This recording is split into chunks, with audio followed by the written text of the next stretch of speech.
Bien, pues os invito a abrir la palabra del Señor en Mateo 6. Vamos a leer a partir del versículo 9. Mateo 6, 9 al 13. Dice así la palabra: Vosotros pues oraréis así: Padre nuestro que estás en los cielos, santificado sea tu nombre, venga tu reino, hágase tu voluntad, como en el cielo, así también en la tierra. El pan nuestro de cada día, dánoslo hoy. Perdónanos nuestras deudas, como también nosotros perdonamos a nuestros deudores.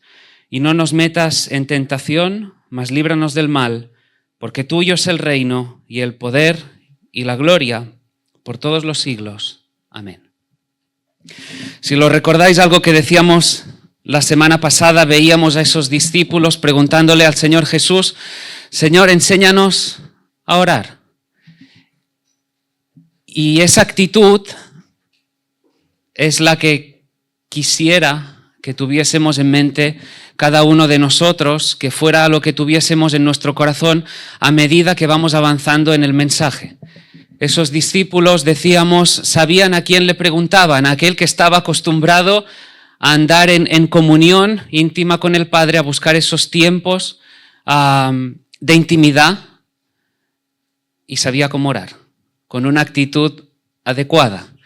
Así que, como hicimos en el último de los mensajes, también hoy los que seguirán viendo cómo Jesús nos deja esa oración modelo, porque se trata de eso, de una oración modelo, no que nuestras oraciones estén limitadas al contenido de ese Padre Nuestro.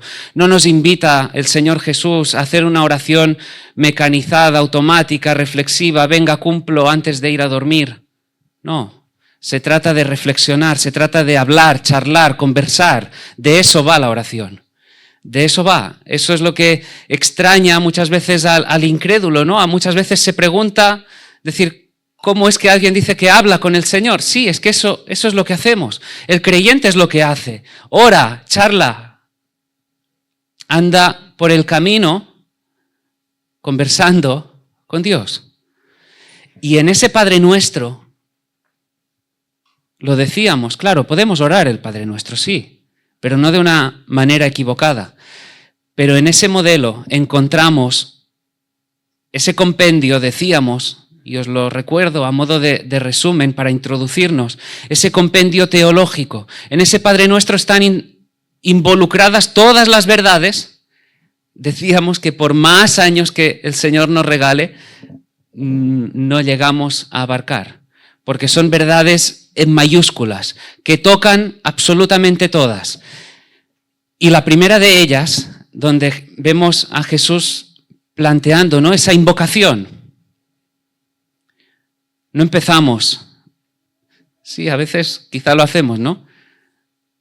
Pero no nos miramos al ombligo, nos centramos en nosotros y pedimos ya, y quiero, y con la lista de la compra, sino que invocamos. ¿A quién nos estamos dirigiendo? Nos dirigimos a Dios. Primera verdad que veíamos: no oramos a cualquiera. No le oramos ni a los santos ni a la Virgen. Le oramos a Dios, al que gobierna. Y voy insistiendo en el que gobierna, al Rey de Reyes, al soberano, porque hoy quiero que celebremos esa soberanía del Señor, aquel que está por encima de todas las cosas, desde la eternidad y hasta la eternidad. Que no hay nada ni nadie que lo pare. Tiene sus planes, sus propósitos, y todo avanza imparable hasta que tendrán su cumplimiento. Y a ese Dios nos dice la Escritura que en virtud de los méritos de Cristo, no por los nuestros, sino por los méritos de Cristo, el Hijo de Dios, el Verbo eterno, el que se encarnó, el que vivió de una manera perfecta, el cumplimiento de la ley, de los profetas, el que se entregó en la cruz del Calvario, lo que hoy recordaremos. En virtud de los méritos de Él, del que resucitó al tercer día con poder, es que nosotros ahora, por la fe en Él, en su vida, su muerte, su resurrección, su ascensión, nos podemos dirigir a Dios como Padre.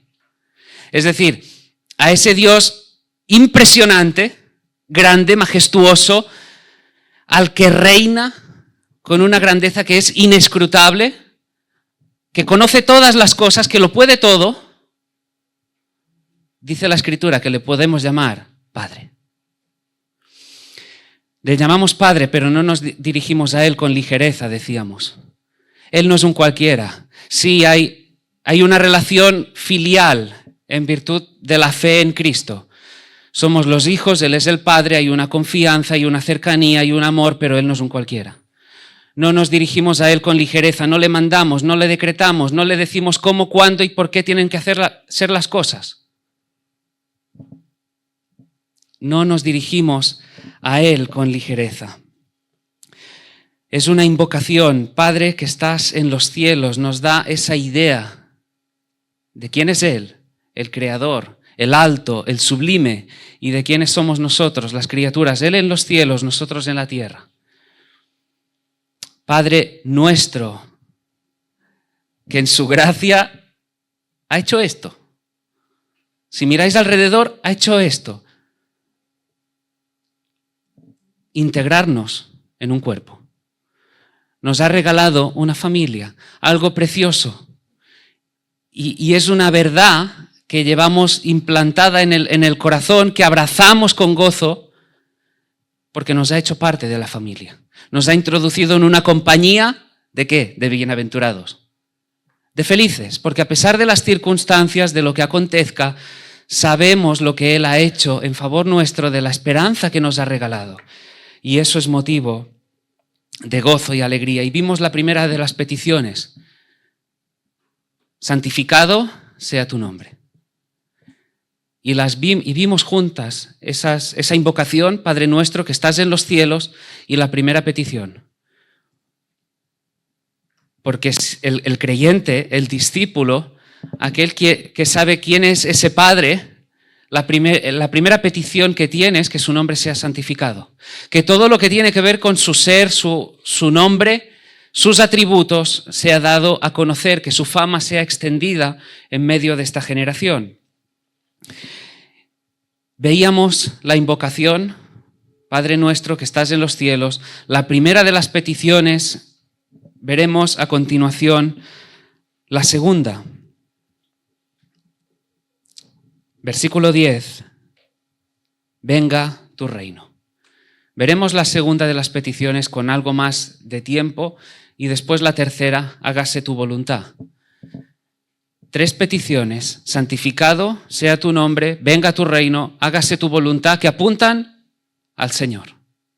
Después vendrán las necesidades nuestras, pero primero el Señor, su nombre, su gloria, su poder, su autoridad, su fama, su nombre, su voluntad, su reino.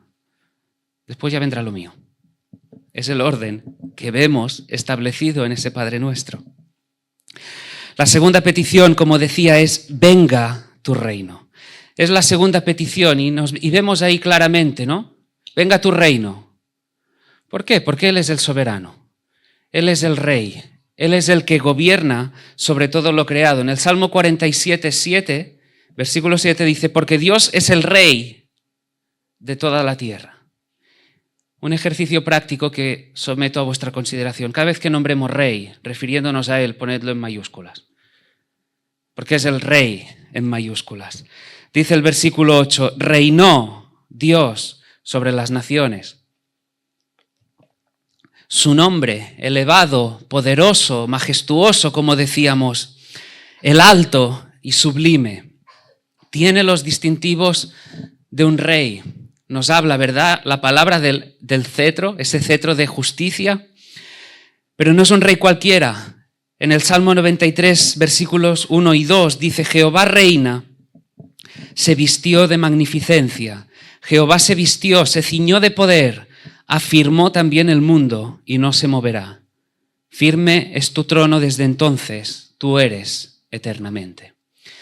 Puede presentar los distintivos de un rey, de un monarca que se te presente en la mente, de los que veas por la tele, en los telediarios, pero Él no es como uno de ellos. Él es el Todopoderoso. Él es aquel que afirmó el mundo. Él es el que afirmó el mundo y ese mundo no se moverá. Firme es su trono desde entonces, para siempre, desde la eternidad. Él es ese rey que ordena al viento y al mar, el que acalla la tempestad. Gobierna sobre toda circunstancia, sobre toda situación, sobre toda crisis, del tipo de la índole que sea. Gobierna sobre todas enfermedades. Cualquiera que sea la situación, Él es el soberano. Y eso es algo que el creyente abraza y en lo que el corazón está aquietado, descansado, porque Él es el soberano. Él gobierna sobre todo y todo avanza, como decíamos, de una manera imparable. El Salmo 115, versículo 3 dice: nuestro Dios está en los cielos. Todo lo que quiso, ha hecho. Nuestro Dios está en los cielos, todo lo que quiso, ha hecho. Él es el soberano, en mayúsculas. No hay nada ni nadie que pueda presentarse delante suyo y decirle: ¿qué haces? Que pueda obstaculizar lo más mínimo sus planes, sus propósitos, sus designios, su voluntad, porque avanza imparable. Él es el rey, un rey grande sobre todos los dioses, como nos dice el salmista en el Salmo 95:3. Y nosotros, fíjate bien, te lo recuerdo, porque en su gracia y en su misericordia, ese rey nos ha hecho hijos suyos. Ese rey magnífico, inigualable, incomparable, nos ha hecho hijos suyos. Tenemos el honor, el privilegio de llamar a ese Dios grande, majestuoso, Padre. Pero no solo eso, sino que nos ha convertido en una nación santa. Y Él es el Rey. Y al escuchar su voz, la nación se congrega alrededor del Rey. Así como las ovejas escuchan la voz del pastor y se reúnen, se congregan alrededor del pastor, siguen al pastor, el súbdito sigue al Rey. Escucha al Rey, busca al Rey y le sigue. Seguimos a Jesús, seguimos al Rey. Ese es el distintivo. Es el distintivo del creyente. Seguir al Rey, aquel que se hizo siervo para dar su vida en rescate por muchos. ¿Recordáis? Ese es el lema de esa serie que seguimos de manera más puntual sobre el libro de Marcos. Y ahora, alegre y gozosamente, aquel cuyo corazón ha sido transformado por la obra milagrosa, salvífica, poderosa del Espíritu, se somete al reinado del Señor. Y nuestra oración es: venga tu reino. Nuestra oración, la oración del creyente es: venga tu reino. Ahora, quizá vosotros, algunos, se estén planteando, pero ¿de qué reino estamos hablando? ¿Dónde está ese reino? El reino no está, el reino está donde está el Rey. Jesús vino, sabemos que Él está con nosotros por medio del Espíritu, pero Él está, pero en otro sentido no está. Él tiene que volver, tiene que venir. Claro, responder a la pregunta supone que nos adentremos. No lo voy a hacer con el detalle que requiere si estuviéramos en un estudio bíblico, pronto lo trataremos. Pero sí debemos abordar la perspectiva escatológica que entendemos ofrece el Nuevo Testamento. Por escatología nos referimos a esa doctrina acerca de los últimos tiempos. Una perspectiva que entendemos ofrece el Nuevo Testamento y que se resume en lo que en teología se ha llamado como el ya, pero todavía no. Un reino que ha sido ya inaugurado, que ha sido ya establecido, pero que todavía no se ha consumado. Algunos textos que nos ayudan a ver esa realidad. En el Evangelio de Mateo, ese libro con el que empezamos el Nuevo Testamento, ¿qué es lo que ocurre allí?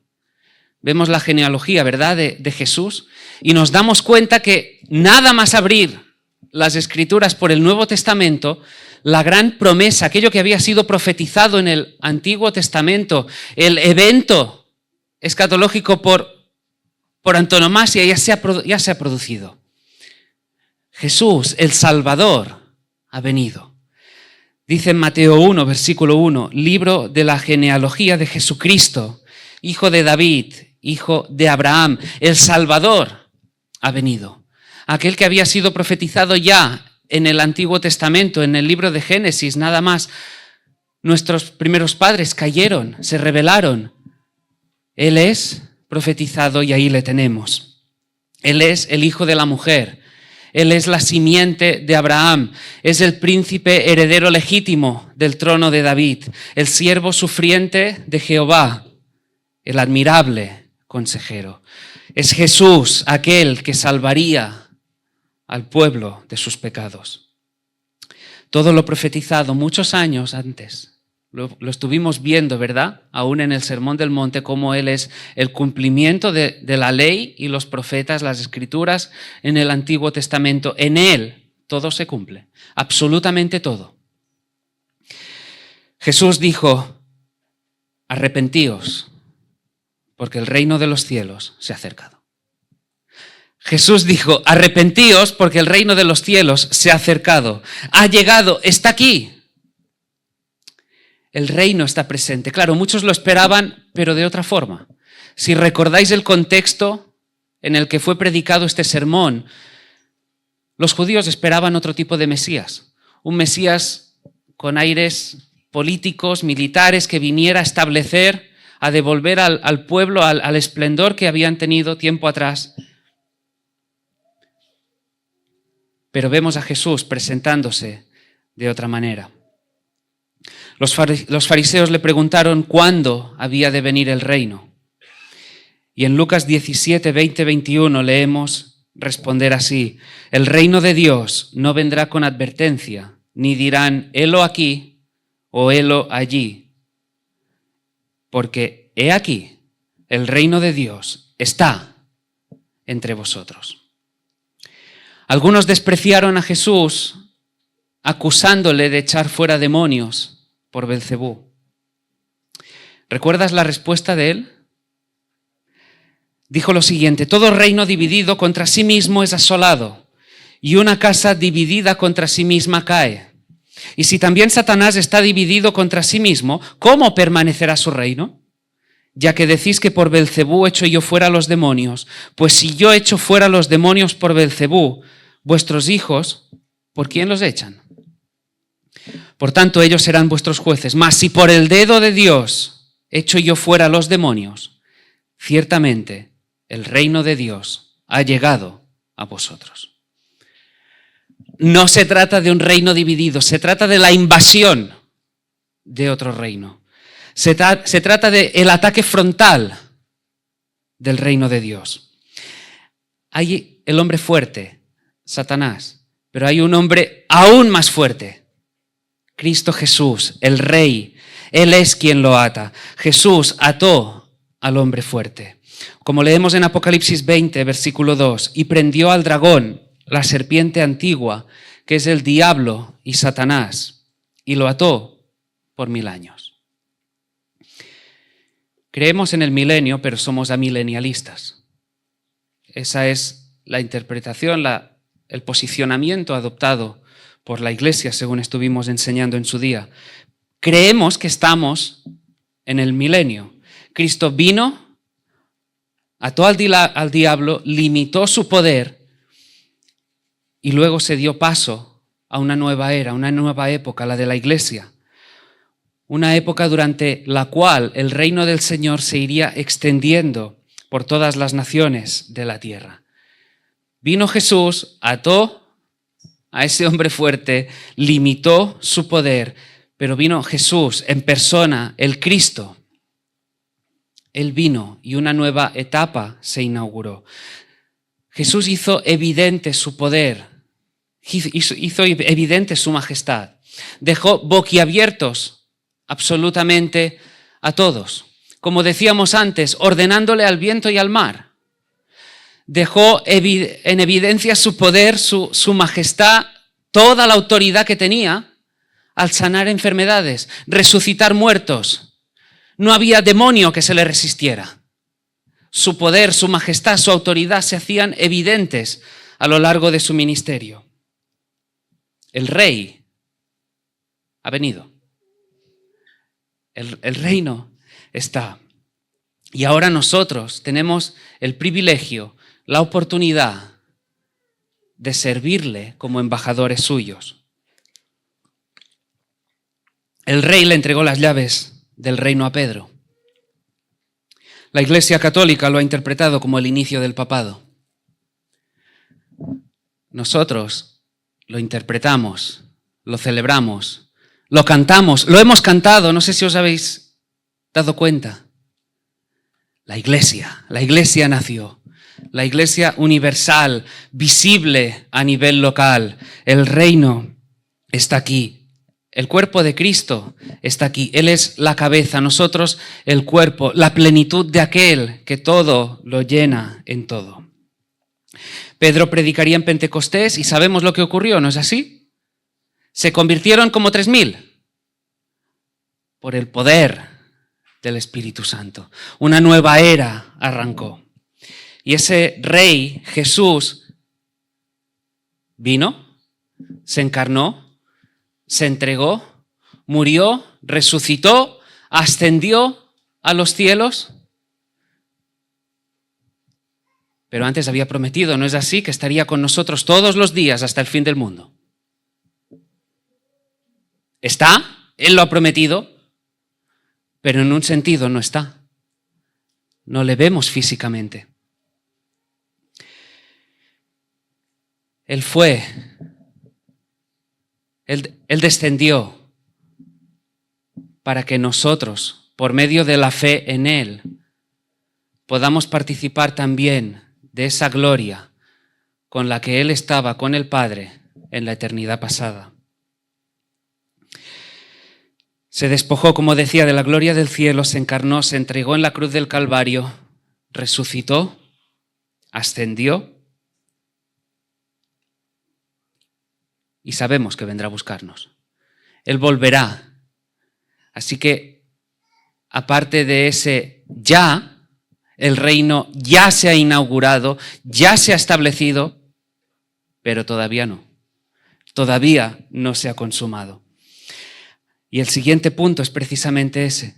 El reino ya está aquí, pero a su vez decimos, la Iglesia a su vez ora, venga tu reino. El reino ha sido inaugurado, pero todavía no ha sido consumado. Hay todavía mucho por cumplirse. Hay mucha profecía, mucha promesa todavía que tiene que acontecer, que tiene que ver su realidad. Así como el pueblo de Israel había sido liberado de Egipto y estaba en esa travesía por el desierto hacia la tierra prometida, en un sentido también nosotros hemos sido liberados de la esclavitud del pecado. Estamos en esa travesía, en esa temporalidad en la que nos encontramos y avanzamos hacia la promesa, hacia el cumplimiento de todo lo que Él nos ha prometido. Y el creyente, fíjate bien, presta atención, el creyente tiene esa perspectiva y tiene esa conciencia de que hay muchas cosas que ya se han cumplido, pero todavía hay mucho que cumplirse. Que la promesa madre, entre comillas, lo más grande que tenía que acontecer ya se ha producido. Jesús ya ha venido. Pero todavía hay mucho que cumplirse. Hay una serie de sucesos trascendentales que tienen que ver su cumplimiento. La escatología del Nuevo Testamento nos permite a nosotros, los creyentes, por un lado, mirar hacia atrás, la cruz del Calvario, pero a su vez miramos hacia adelante, lo que resta por cumplirse, con ese clamor, como veíamos mensajes atrás, ese clamor sincero, grabado a fuego en el corazón del creyente, esculpido en el pecho. Ven, Señor Jesús, ven, porque es esa convicción que hay en el corazón del creyente. La obra redentora del Espíritu en nosotros es tan solo el preludio de lo que tiene que acontecer. Es tan solo el preludio de la salvación completa, gloriosa, preciosa, que sí ya ha sido inaugurada, ya la gustamos, pero todavía brillará con un esplendor sin igual. El Rey está con nosotros, como decía, mediante su Espíritu, pero todavía no físicamente, y anhelamos ese día. El creyente anhela ese día glorioso en el que Pablo, inspirado por el Espíritu, escribe a la iglesia de Tesalónica y le dice, porque el Señor mismo, ¿te acuerdas de ese versículo ruidoso? El Señor mismo, con voz de mando, con voz de arcángel y con trompeta de Dios, descenderá del cielo y los muertos en Cristo resucitarán primero. Luego nosotros, los que vivimos, los que hayamos quedado, seremos arrebatados juntamente con ellos en las nubes para recibir al Señor en el aire. Y ahí estaremos. Esto será apoteósico. Esto es fiesta. La fiesta que puedas celebrar aquí es pequeña al lado de eso. Esperamos que el Rey venga. Creemos que vendrá. Ahí no tenemos duda. Si tienes duda acerca de la segunda venida del Señor, tú y yo no creemos lo mismo. Esa es una verdad, una doctrina fundamental, hermano. Es así. Es así. Hay cosas en las que podemos relativizar, pero esta no. Esta no. Es nuestra convicción que Él vuelve. Y el creyente dice, sí, amén, ven, Señor Jesús. Ven pronto. Como ciudadanos del reino oramos, venga tu reino. Y cuando Él venga, todas sus promesas serán una realidad. Aquel día le veremos tal como es y seremos semejantes a Él, como nos dice la palabra. Por eso oramos, venga tu reino. Porque hay cosas que ya están aconteciendo, que ya han acontecido.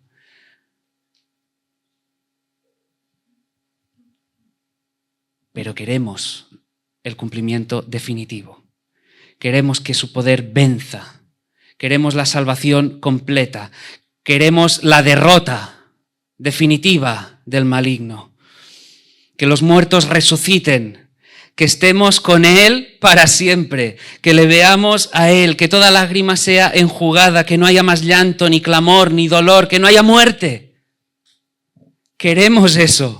Nuestra esperanza está ahí, puesta ahí. Nuestros ojos están ahí. Venga tu reino. Que nos sentemos a la mesa. Que participemos del banquete. Venga tu reino. El creyente sabe que lo mejor está por venir. Tal cual. Puede que estés disfrutando la bendición que sea de este lado de la eternidad, pero es tan solo el aperitivo.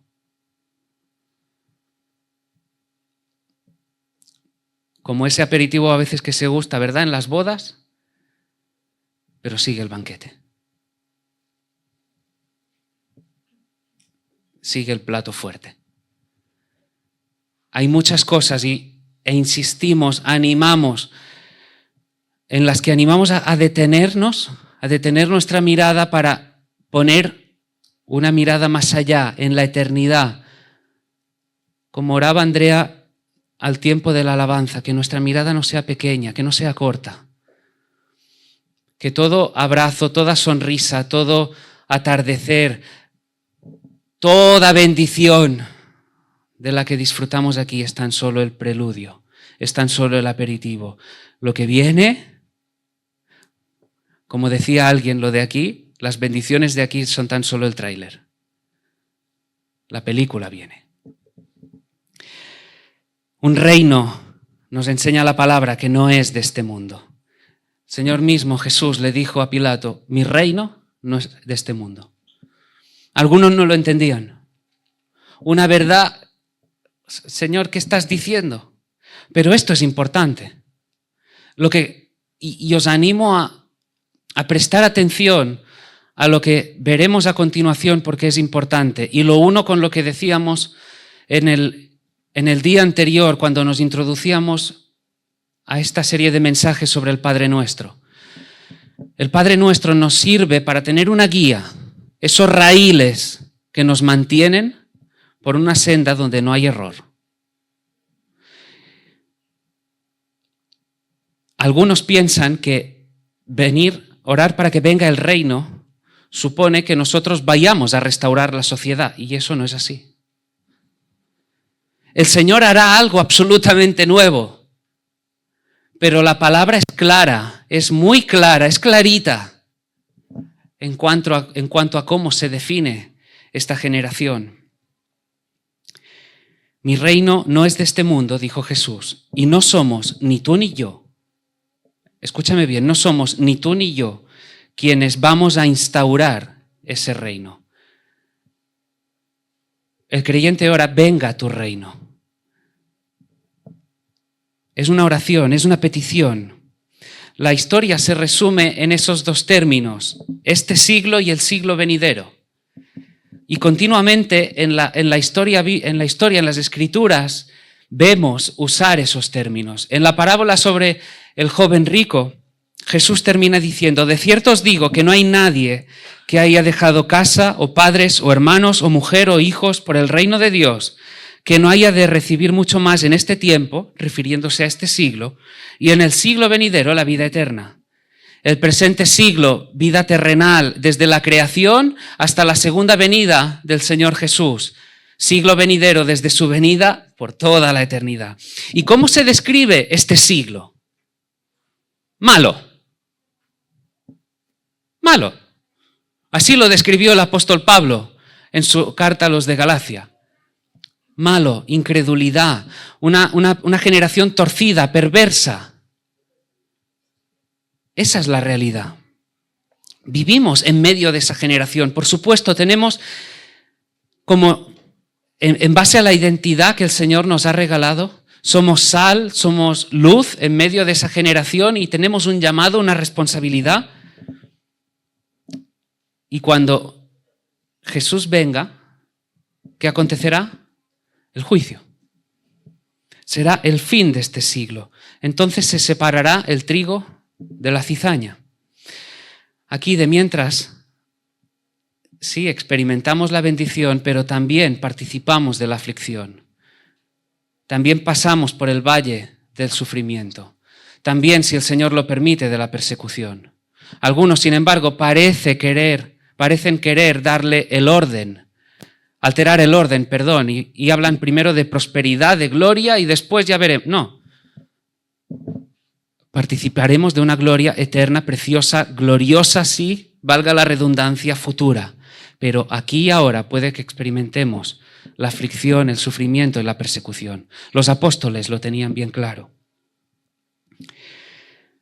Considerar esto nos lleva a considerar el siguiente punto, que es Dios quien hace venir el reino.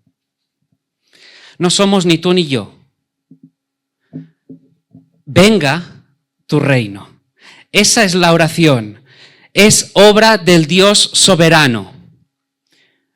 Es la obra del Dios soberano y por eso nuestra petición es venga tu reino. No vemos que el Señor Jesús nos deje un modelo de oración del tipo como sigue. Señor, dame la capacidad, dame la estrategia, dame la fuerza, dame la sabiduría para que yo establezca el reino. No, esa no es el modelo de oración que Jesús nos deja. Venga tu reino es una obra del Dios soberano. El reino de Dios se extiende. Tú y yo tenemos una responsabilidad ahí, por supuesto, pero es Él quien lleva a cabo la obra. Que en ningún momento se nos quite eso de la cabeza. Muchas enseñanzas hoy vienen a tratar de torpedear esa verdad, pero yo creo, y esa iglesia sé que cree, en un Dios soberano. Que el hombre y la mujer de Dios está llamada y quiere asumir con gozo, con alegría, la responsabilidad de llevar a cabo esa vocación tan preciosa que tenemos por delante. Pero Él es el soberano. Es su obra. Él extiende el reino. Señor, venga tu reino. Mucho cuidado con según qué esfuerzos humanos se tratan de publicitar, enseñar a día de hoy, también en medio de muchas congregaciones, para tratar de que nosotros hagamos venir el reino. Hay quienes pretenden cambiar el estado de las cosas. Hay quienes pretenden crear según qué tipo de organizaciones para así ascender hacia lo más alto de la sociedad, cambiar los gobiernos para así extender nosotros. No, es una obra del Dios soberano. Y creer que nosotros vamos a hacer las cosas es tratar de taladrar esa verdad. Él es el soberano de las naciones. Él es aquel que, como decíamos antes, reina sobre todas las cosas, que ha hecho hasta el día de hoy lo que le ha placido, conforme a su soberana, perfecta y buena voluntad. No es que nosotros tengamos que cambiar según qué, o tratar de cambiar poderes, influencias, economías, culturas, políticas, lo que se llama dominionismo. Algo peligroso. La teología del dominio. Algo que viene a subvertir, a machacar, en cierta forma, esa soberanía de Dios. Que trata de promulgar bajo lemas de que el hombre y la mujer alcancen un propósito, que alcancen según qué lugares de poder, de influencia, y así el hombre, fijaros, es una encumbración, una exaltación del hombre, se lleva a cabo la obra. La obra es del Señor. Es el Dios soberano. Os animo a considerar dos ejemplos de las Escrituras. ¿Qué os parece si vamos a las vidas de José y de Daniel? ¿Qué aire de triunfalismo había en sus vidas? Ninguno. Absolutamente ninguno. Consideremos el ejemplo de José, deportado a Egipto tras ser vendido por sus hermanos. Sabemos que sería enormemente usado por el Señor, que al final vería cómo todo había sido usado para bien, cómo el Señor había orquestado todas las cosas para el bien de su pueblo. Pero encontrándose en Egipto, la preocupación de José no fue tratar de urdir un plan para llegar a ser ese segundo al lado de Faraón. La preocupación de José fue andar en rectitud a lo que el Señor quería. Mirar, tener su mirada puesta en el Señor. O el ejemplo de Daniel. Alguien también muy usado por el Señor. Pero su preocupación no fue tratar de convertir ese imperio babilónico en lo que debería ser el imperio. Hacerlo a semejanza de. Daniel tuvo que aprender la cultura, la lengua, la filosofía de todos aquellos. Pero él no cedió. Daniel sabía a quién quería agradar, sabía a quién debía seguir. Y su petición fue no dejarse contaminar. Como decía, los apóstoles lo tenían muy claro, entendieron que iban a ser perseguidos, el Señor mismo se lo dijo. Y a pesar de la oposición, ¿sabéis qué ocurría? Que el reino avanzaba. Porque el reino avanza, es algo imparable, es la obra del soberano, del todopoderoso. Nosotros predicamos el Evangelio, es el medio a través del cual al Señor le ha placido, le ha gustado que aquellos que tienen que creer le vean a Él. Pero el reino avanza porque Él es el soberano. El Evangelio se extiende, pero la maldad también. Y volvemos a mencionar esa parábola del trigo y la cizaña. Nos ayuda a entender todo esto. El Señor plantó trigo, vino el enemigo y esparció la cizaña. Y algunos se preguntaron, ¿y qué hacemos? ¿Cortamos? No, que crezcan. Que crezca el trigo, que crezca la cizaña. Es lo que vemos en nuestros días. Vemos el Evangelio avanzar, vemos el Evangelio irrumpir en las vidas, en los corazones de aquellos que no creen. Vemos el Evangelio transformar hogares, matrimonios, relaciones de padres con sus hijos. Vemos vidas radicalmente transformadas. Pero la maldad también está presente. Y es esa tensión con la que vivimos. Esa tensión de que por un lado el Evangelio está avanzando, pero también hay esa maldad. Pero llegará el día de la siega. Ahora es tiempo de esperar, es tiempo de sembrar. El Señor es el que hará la siega. El día vendrá. El día vendrá. Y Él en su gracia, en su misericordia, nos ha implantado en nosotros esa esperanza, que no le tememos a ese día. Lo aguardamos, lo esperamos. Porque lo que vemos hoy no tiene nada que ver con lo que será. Aquel día veremos el triunfo, cuando Cristo venga. Aquel día veremos el triunfo de los triunfos. Él será vindicado.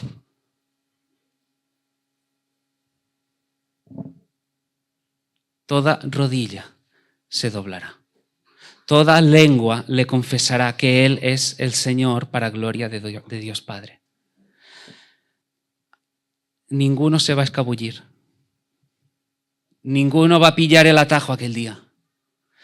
Toda rodilla se doblará. Toda lengua le confesará que Él es el Señor. Si bien aquellos que se hayan visto alumbrados por Él, que hayan puesto en Él su confianza, tienen una esperanza que nada tiene que ver con aquellos que le han dado la espalda.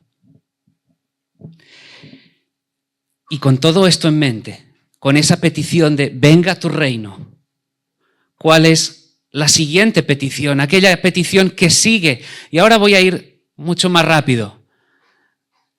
¿Cuál es la petición? Y fijaros que Jesús está siguiendo un orden, es un orden lógico. Padre, aquel a quien invoco, Padre nuestro que estás en los cielos, no eres un cualquiera, el soberano. Santificado sea tu nombre, que tu nombre resplandezca gloriosamente, que tu fama se extienda, venga tu reino, hágase tu voluntad. Hágase tu voluntad. Como en el cielo, así también en la tierra. Esa es la petición del discípulo. Es la petición de aquel que le reconoce a Él como rey, como soberano. Es la petición de aquel que no trata de imponer sus intereses, sus beneficios, sino que renuncia a su yo. Es un deseo y un compromiso. ¿Recordáis esos dos elementos que el puritano Thomas Manton resaltaba en cuanto a la oración? El deseo de que algo acontezca, pero a su vez el voto implícito, el compromiso de actuar para que eso acontezca. Un compromiso ferviente, real. Luchar, invertir mi vida, comprometerme, levantar la mirada por encima de cualquier situación para que su voluntad sea una realidad en mis días. Pero claro, para conocer su deseo, para conocer su voluntad, debo andar en intimidad con Él, debo conocerle. Debo conocer quién es, cómo se presenta. Y eso implica, hermanos, pasar tiempo con Él. En oración, leyendo la palabra. Tiempos de devocional, tiempos de comunión con los hermanos en la fe, para escuchar su voz. Para ser aconsejados, ser consolados por Él, ser animados, ser corregidos también. En el cielo su voluntad se cumple de una manera perfecta. Ahí no se cumple a regañadientes. Ahí en primer lugar están atentos a Él. Todo gira alrededor de Él. No alrededor de uno mismo. Ahí ninguno se enreda ni se distrae en sus asuntos ni sus negocios. Ni todas esas distracciones que vienen en el día a día. Ahí todo gira alrededor del Señor. Comprometidos, estamos comprometidos. Fallamos, pero hay un compromiso, como decíamos. En el cielo no le cuestionan, porque Él es el Señor, porque Él es bueno, porque es santo, por su belleza, sus atributos, por quién es. No le cuestionan, como tampoco nosotros debiéramos cuestionarle a Él. Algunos quieren escaquearse, algunos dicen mañana. Obedeceré, seguiré mañana. Hoy. Porque todo debe girar alrededor de Él. Todo para Él. para su gloria. En el cielo se obedece plenamente, no se escoge. No se dice esto sí, esto no, esta parte de la Biblia sí, esta no. Hay una obediencia plena, sincera. Se obedece con alegría, porque uno se sabe privilegiado. Aquel que se sabe salvado por el Señor, que conoce del privilegio de poder ser llamado hijo, hija, quizá de una manera torpe, pero sigue y trata de obedecer al Señor, porque sabe que no hay mayor privilegio de este lado de la eternidad que servirle a Él. Considerando todo esto, me llevo a preguntarte, ¿eres ciudadano del reino?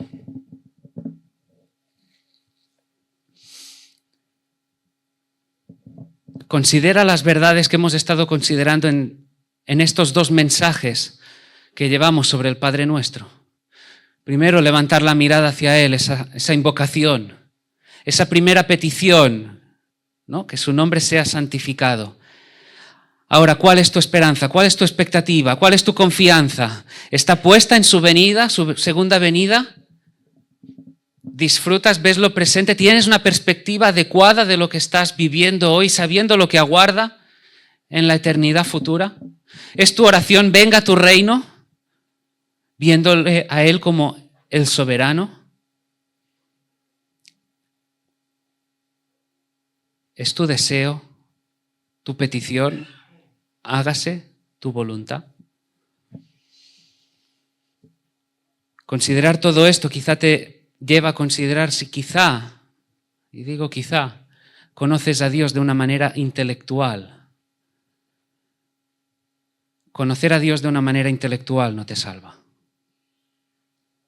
Tener mucho conocimiento de Dios, haber escuchado simplemente. Es más, que quizá puedas tener un doctorado, entre comillas, en teología, tener mucha elocuencia en cuanto a Dios. Ese conocimiento intelectual nos salva. Es necesario un conocimiento que emane, que surja de una fe salvífica, una fe que viene implantada por el poder transformador, que viene con ese ímpetu del Espíritu Santo. Eso es lo que salva. Puede que sea una fe muy inicial, pero genuina. Ese es el conocimiento. Ese conocimiento son los ojos para andar en obediencia. Solo si tú has visto a Cristo como el admirable, como el mayor de los tesoros, como el bien supremo, aquel sobre quien deben girar todas las cosas de tu vida, aquel en quien rendir toda tu vida, diciéndole, tú eres el Señor. Si tú dices eso, entonces sí, tú tienes una esperanza que es gloriosa, incomparable. Que quizá el aperitivo es, vamos, pero el banquete que te espera, eso, ni lo imaginas. Pero todo eso solo es posible si el Rey está en tu corazón. Cuando oramos así, venga tu reino, que se haga tu voluntad, expresamos humildad. Estamos diciendo, no se trata de lo que yo quiera, no se trata de mis intereses, de mis agendas, de mis beneficios, sino que se trata de ti. A lo mío, dispuesto a renunciar. Se trata de ti, se trata de tu nombre, se trata de tu gloria. Expresa humildad, expresa esperanza, una certeza en lo que tiene que venir, en lo que sigue. Lo presente terminará. Lo presente terminará. Lo que sea que estés disfrutando hoy, termina.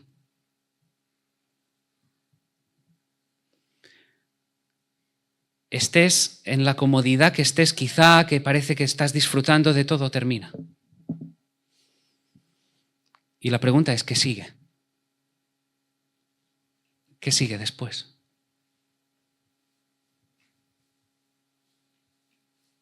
O quizá lo estás pasando mal. ¿Cuál es tu esperanza para el mañana? Expresa un deseo, el anhelo de que la voluntad del Señor sea hecha, que Él venza, que todo sea establecido. Y en cuarto y último lugar, y no menos importante, orar, venga tu reino, orar que se haga tu voluntad. ¿Sabéis qué expresa? Fe. Expresa fe. La fe de saber que Él es el Rey, que Él vuelve, Él lo ha prometido y esa promesa tendrá cumplimiento como tantas otras que han tenido cumplimiento ya.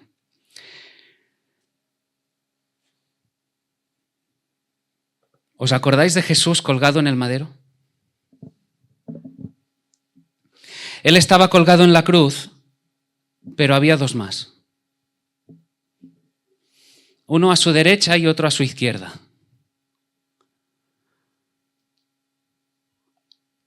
Uno lo miraba con ojos de fe, el otro lo increpaba. Cristo en la cruz separa a la humanidad en dos. En dos. Y no hay más opciones. Aquel que estaba a su lado, a su derecha, miró a aquel que estaba colgado en esa cruz, destrozado, molido, bajo ese título, el Rey de los Judíos. Lo miró con fe y ¿qué le dijo? Acuérdate de mí. Acuérdate de mí cuando vengas en tu reino. ¿Ves la fe? ¿Ves esa clase de fe? Señor, acuérdate de mí cuando vengas en tu reino. Es que haya en nosotros esa petición. Venga a tu reino, hágase tu voluntad. Amén.